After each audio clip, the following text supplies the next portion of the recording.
Sebelum kita memuji ketiga dewa ini, jangan lupa kita mohon restu dulu kepada leluhur. Jadi leluhur itu adalah pijakan kaki pertama.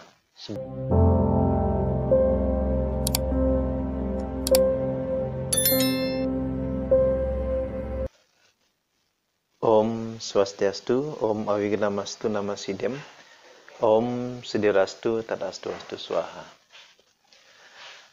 Selamat sore buat teman-teman, sahabat semua dimanapun berada, Bapak Ibu, dan juga para follower yang senantiasa selalu mengikuti channel saya selama ini. Saya doakan semoga semua dalam keberkahan, diperbanyak rezekinya, dan juga sehat walafiat dan selalu dalam lindungan Yang Maha Kuasa. Di video kali ini, kembali saya akan mengulas tentang tata cara puasa memutih untuk kelancaran rezeki. Jadi apakah bisa dengan kita melakukan puasa tapa brata itu bisa melancarkan rezeki kita? Ini namanya lelakon rohaniah, ya. Jadi saya sendiri sudah sangat merasakan khasiat kalau kita memang betul-betul rutin melakukan puasa, berdoa sesuai dengan keyakinan yang kita miliki, tata cara keyakinan yang kita miliki. Nah, tentunya harus kita imbangi dengan suatu usaha. Jadi kalau doa tanpa usaha itu adalah menghayal. Jadi kalau usaha tanpa doa itu juga kurang sempurna. Jadi antara usaha dan doa dan usaha itu harus sejalan. Selain kita berusaha, kita mestinya harus melakukan terapi-terapi rohaniah yang bisa membantu memperlancar usaha, memperlancar rezeki, juga memperbanyak rezeki untuk kelangsungan hidup kita. Nah, jadi bagaimana tata cara? Ini sering saya lakukan. Tata cara puasa mutih untuk kelancaran atau memperbanyak rezeki kita. Ini dari dulu sering saya lakukan. Jadi saya sangat percaya dengan kita rutin melakukan tapa brata, artinya kita membersihkan rohani kita, badan jasmani kita, bukan saja bagi mereka yang melakukan perjalanan yang menekuni spiritual itu harus melakukan puasa. Sebetulnya tidak. Jadi para pengusaha pun semestinya harus melakukan juga tapa brata, puasa. Karena puasa ini bisa membersihkan secara jasmani rohani, membersihkan lahir batin. Jadi dengan kita bersih, lahir batin bersih, kita akan semakin bercahaya. Aura kita akan semakin bagus. Jadi inilah yang bisa membukakan pintu-pintu rezeki itu akan semakin dimudahkan. Rezeki juga kita akan semakin diperbanyak, apalagi kita imbangi dengan melakukan amal yadnya,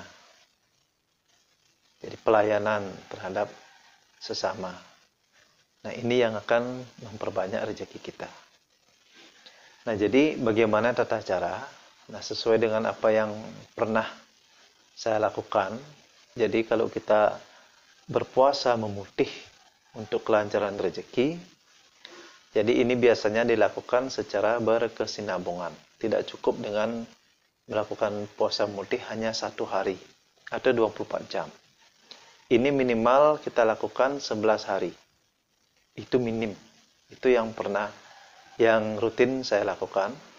Jadi itu minimal kita melakukan puasa mutih 11 hari. Itu continue.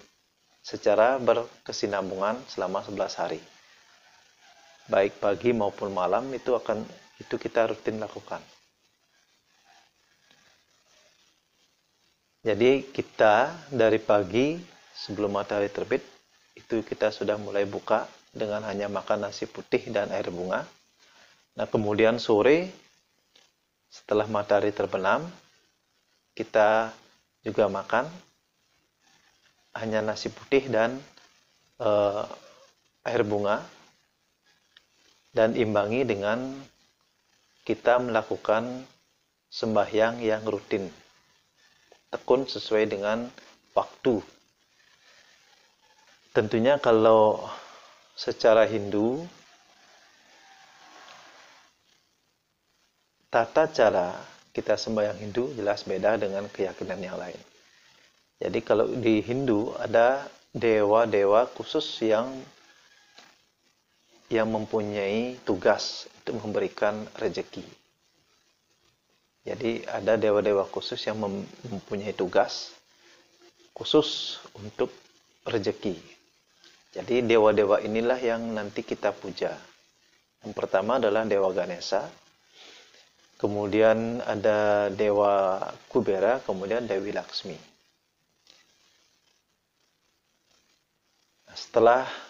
Jadi tata caranya nanti setelah kita selesai sembahyang, trisambil, nah kemudian nanti kita ucapkan Ganesha dulu. Kemudian baru lanjutkan kita memuja Dewa Kubera. Jadi Dewa Kubera ini kalau secara keyakinan Hindu itu adalah bendaharanya para dewa. Jadi beliaulah bendahara keuangan. Nah, kemudian dilanjutkan nanti setelah memuja Dewa Kubera, Om Yaksa Raja Ya Widmahi Waisrawana Ya Dimahi Tanno Kubera Prachodayat. Kalau Ganesha bisa hanya mengucapkan Gayatri Ganesha, Om Eka Danta Ya Widmahi Wakratunda Ya Dimahi Tanno Ganesha Tanno Dantih Prachodayat. Om Ganesha Pujanai Viknam Nirmalam Jagatam Bawet Nirvyadihi Surya Pujayam Sucihi Sri Wisnu Pujanai. Itu bisa digunakan. Minimal kita ucapkan sebanyak 3 kali atau 11 kali. Nah, setelah Ganesha baru kita mengucapkan Kubera. Ini adalah dewa bendahara kekayangan. Nah, kemudian setelah memuja Kubera baru kita puja Laksmi. Om Sri Mahalaksmi Cawidmahi Wisnu Patyai Yadimahi Tanno Wisnu Tanno Laksmi Prachodayat. Ini puja. Nanti setelah kita puja beliau dulu, kita berikan pujian, barulah nanti kita memohon apa yang nanti kita mohonkan, baik itu harta, baik itu memperbanyak rezeki, kelancaran usaha. Cukup pakai Ayurdehi aja. Om Ayurdehi Danam Dehi Widyam Dehi Maheswari Samasta Makilam Dehi Dehimi Parameswari. Jadi Ayurdehi artinya itu adalah panjang umur. Danam Dehi kita memohon harta. Widyam Dehi kita memohon pengetahuan. Itu ucapkan secara terus-menerus, sebanyak-banyak mungkin. Minim 11 kali. Ya. Itu minimal sekali 11 kali. Setelah itu, barulah kita berjapa. Ucapkan mantra ini. Om Sri Mahalaksmi Kubera Danakarsana Yenamaha. Om Sri Mahalaksmi Kubera Danakarsana Yenamaha. Jadi kita memuja Laksmi dan Kubera untuk memohon harta dana. Danakarsana Yenamaha. Nah, ketika kita bermeditasi, melakukan japa ini, nanti visualisasikan, hubungkan, koneksikan pikiran kita. Apa yang kita mau? Misalkan kalau kita memang butuh dana, butuh uang, atau butuh material yang lain, kita bayangkan apa yang kita butuhkan. Itu akan semakin mempercepat. dengan kita menghubungkan pikiran kita dengan apa yang kita tuju, itu akan mempercepat. Jadi sesuai dengan hukum law attraction, hukum daya tarik menarik, dengan kita memvisualisasikan dengan apa yang kita inginkan, dengan mantra yang kita gunakan, itu prosesnya akan semakin cepat. Nah, jadi yang pertama, puja dulu Dewa Ganesha, kemudian Dewa Kubera, kemudian Dewi Laksmi. Ini ucapkan dulu, baru mengucapkan Ayurdehi, kemudian nanti barulah kita melakukan japa yang terakhir. Om Sri Laksmi Kubera Dana Karsanaya Namah. Nah, itu kita lakukan secara kontinu selama kita berpuasa. Saya yakin kalau memang sahabat, teman-teman semua melakukannya dengan tulus, dengan sungguh-sungguh, lakukan sembahyang dengan sesuai pergantian waktu. Dan yang terpenting, pada waktu tengah malam. Tengah malam artinya dari jam 12 ke atas, itu sampai jam 5 pagi, itu waktunya Brahma Muhurtam. Anda tinggal memilih waktu yang tepat dan tidak boleh diganti. Jadi kalau kita mulainya jam 1 malam, seterusnya kita lakukan jam 1 malam. Terus kita mohonkan. Kalau ingin memohon kelancaran usaha, di sanalah kita memohon. Nah, itu lakukan. Jadi lakukan pada waktu jam yang sama, tempat yang sama. Itu adalah bentuk dari kedisiplinan. Kalau itu memang sudah diterapkan, saya yakin pasti akan ada hasil. Nah, tapi jangan lupa sebelum kita memuji ketiga dewa ini, jangan lupa kita mohon restu dulu kepada leluhur. Jadi leluhur itu adalah pijakan kaki pertama sebelum kita memuja ketiga dewa ini. Jadi tanpa restu leluhur, restu orang tua kita, itu yang bisa memblok. Jadi memblok permohonan kita menjadi tertutup. Ini yang bisa. Jadi ingat, sebelum kita mohon rezeki, mohonlah pengampunan terlebih dahulu. Sebelum kita mohon rezeki, ingat, mohon pengampunan terlebih dahulu. Itu yang mesti kita mohonkan terlebih dahulu.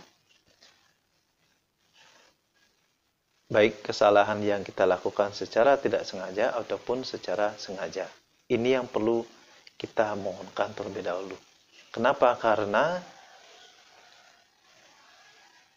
kesalahan-kesalahan yang kita perbuat tanpa kita sadari, atau sengaja atau tidak sengaja, ini yang tanpa kita sadari bisa memblok. Jadi inilah yang bisa menutup nanti pintu rezeki kita menjadi tersendat. Inilah yang perlu kita mohonkan terlebih dahulu, barulah kita memohon anugerah keberkahan rezeki. Itu kuncinya.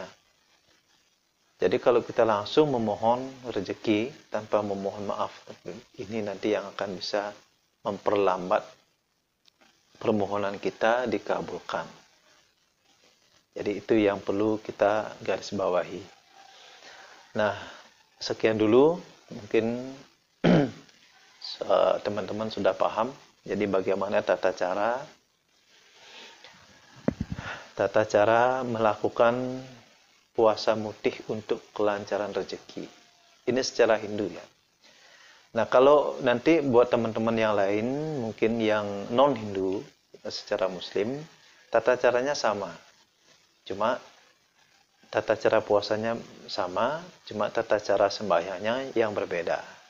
Jadi, ambil tata cara puasanya, itu ingat lakukan secara kontinu berkesinambungan minimal 11 hari.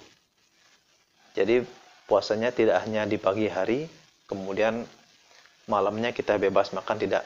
Ini murni terus melakukan puasa selama 11 hari. Jadi itu ambil tata cara puasanya. Nah, tata cara sembahyangnya boleh berbeda sesuai dengan keyakinan. Nah, sekian dulu. Jadi semoga pengetahuan yang saya bagikan di video kali ini bisa bermanfaat buat teman-teman. Jadi yang memiliki, yang mengalami kesertaan rezeki, semoga nanti terbantu dengan cara metode rohaniah ini. Om Santi Santi Santi Om.